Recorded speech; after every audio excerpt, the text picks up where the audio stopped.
welcome everybody to this online course on application of GIS in conservation. My name is Josephat Ashoki. I'm an ecologist.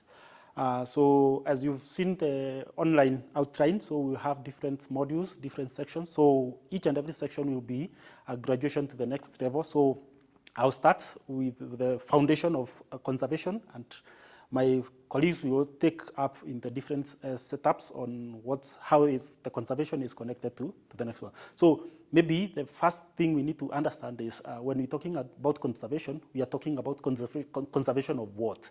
So we talk about an ecosystem. So when we try to define ecosystem, we can have ecosystem taking different approaches. So we could be talking about an ecosystem of maybe focused on an organism, an ecosystem focused on maybe process focused, or maybe a place focused. So all organisms are found in a certain area interacting with the ecosystem itself and also the organisms themselves. So those are some of the general definition we can come into an ecosystem, but that tells you that you need to have maybe a deeper understanding or maybe a deeper look or view of the whole ecosystem. So depending on what you're working on, then these different approaches can fit into that place. So now when we're talking about maybe the ecosystem and mapping, so when we want to do about maybe managing certain ecosystem or managing a certain animal in a certain area,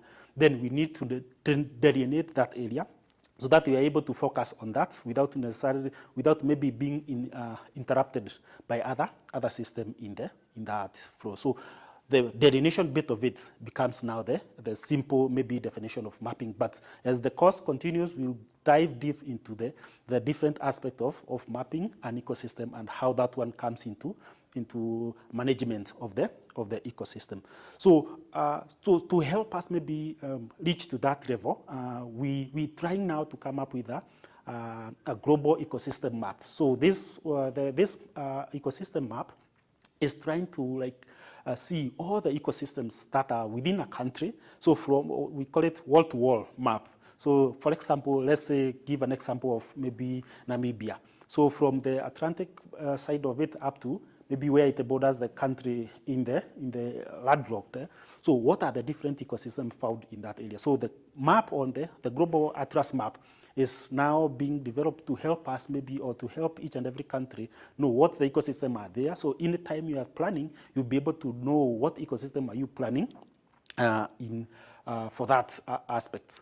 So again, when we're now talking about the ecosystem planning, so why are we doing this? One of the things that we are doing, or we want to map an area, is so that we are able to know how do we prioritize, maybe assuming it's a land use.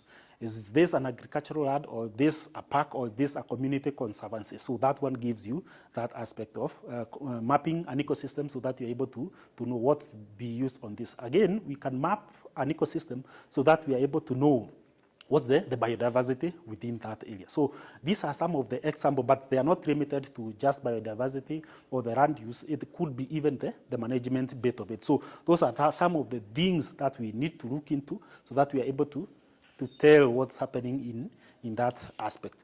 So again, when we're talking about biodiversity, it becomes different parts in terms of, so biodiversity could be an ecosystem level, could be a species level, or could be a genetic level. So these are some of the different aspects that when we are mapping an area or we are mapping an ecosystem for conservation, we could focus on maybe a species, or how the different species are interacting within an ecosystem, or the genetic maybe modalities of maybe a certain ecosystem and how that one affects another ecosystem. So again, so the different ecosystem we are talking about and the different aspects. So for example, just give us a few examples on the different maybe aspect that we are normally looking at, maybe mapping or conserving. So assuming it's a forest. So when we come into forest has different aspects. So for example, in this case, we could say we want to see maybe the diversity of the trees in this area. So we map an area and then we are able to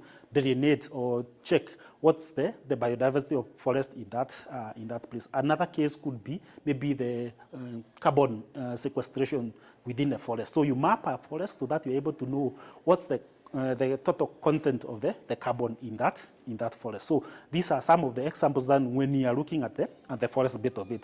Again, you can go into the mountain bit of it. So that's also another ecosystem. So what's the ecosystem within that area, and what's the different aspect or the factors that are affecting in that area. So you map a mountain area so that you're able to know maybe the different latitudes and what's how maybe the climate affects each and every latitude and what's found within the different latitudes. So if you are looking at maybe the mountain foot is different from the mountain top. So when you are mapping those, then it becomes easy to know how do you go about maybe allocating conservation aspect, conservation priority within that ecosystem. Again, when you're looking at fauna, maybe the birds, maybe the animals. So again, maybe something of interest would be the migratory aspect. So in Kenya, we have maybe the Masai Mara wild beast migration. So we want to map what are these routes that these animals are using so that it becomes easy to prioritize on how we're going to maybe conserve these areas so that they are not interrupted when they are doing the migration. Because once the migration routes are disrupted, even the whole population becomes affected because the movement is maybe mediated by maybe the lack of food on one side and maybe or climate change on one side, but they have to move to the other favorable area that has grass or the climate is conducive for them to roam and survive in that ecosystem. So those are some of the examples. Now when we're mapping fauna, we're talking about, again, the lake ecosystem. Yeah, you've heard of maybe the blooming, the algal bloom in the ocean, in the lakes. So you want to map this ecosystem or the lake ecosystem to know, are they healthy or not, or are they being affected by something of that nature. The river ecosystem, yeah, so from the source to the mouth. So how is maybe the flow of the river, and within its flow, what's the interaction with the different parts it's looking to. So the river could be maybe when we're talking about maybe the fish. There are those fish that breed in the river and they have to go to the ocean, and once they mature again, they come back to the river too for breeding. So those are the things that we could map in the river ecosystem to see maybe able to manage all those aspects. The savanna, yeah. So the grassland bit of it, yeah. So what's contained in those areas, and if we were to maybe conserve maybe the rhino, maybe for example, where is it found? What is it? The area it's found. What's within that area? So those are some of the things that we look into. Those come to the ocean again.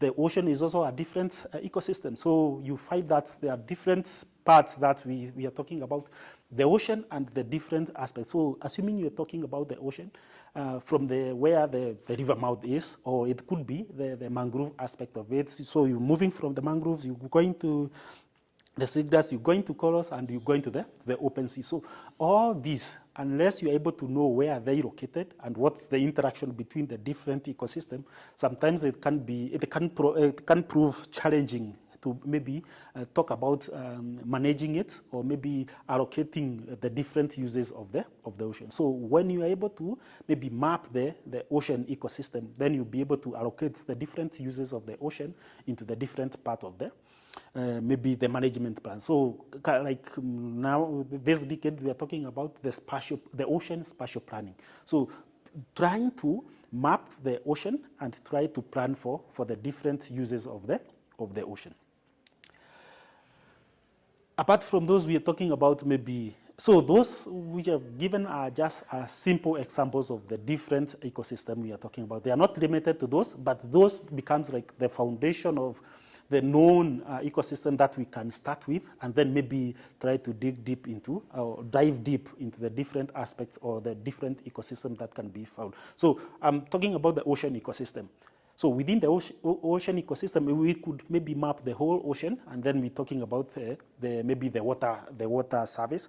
But then again, we could also look at some other maybe emerging ecosystems that are also gaining traction in terms of maybe on the international discussion. We are talking about the mangroves, we are talking about the seagrass, we are talking about the wetlands. So all these are other maybe ecosystems we could maybe dig deep into details and see how they are interacting with the different part of it. come also to maybe the ice. Yeah? So that's also another ecosystem that we could look into mapping on those aspects. So I think that gives you a foundation of the different ecosystem we are talking about and how we can maybe interact with them. So in the next maybe sessions that will be coming, maybe somebody will pick one and then we'll be able to see how is the one ecosystem being maybe mapped and how is it being allocated the different priority in terms of conservation, in terms of the use. So this one gives you like a foundation of the different parts that we look into. So if you have a question, maybe you can post the question and then we'll try see how we're going to handle that. So again, we have another way of interacting. So apart from maybe our training, we could continue this conversation in our community group. So when you look at there is our website.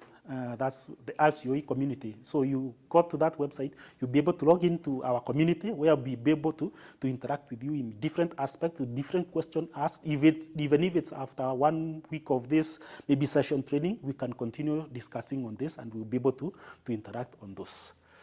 Thank you very much.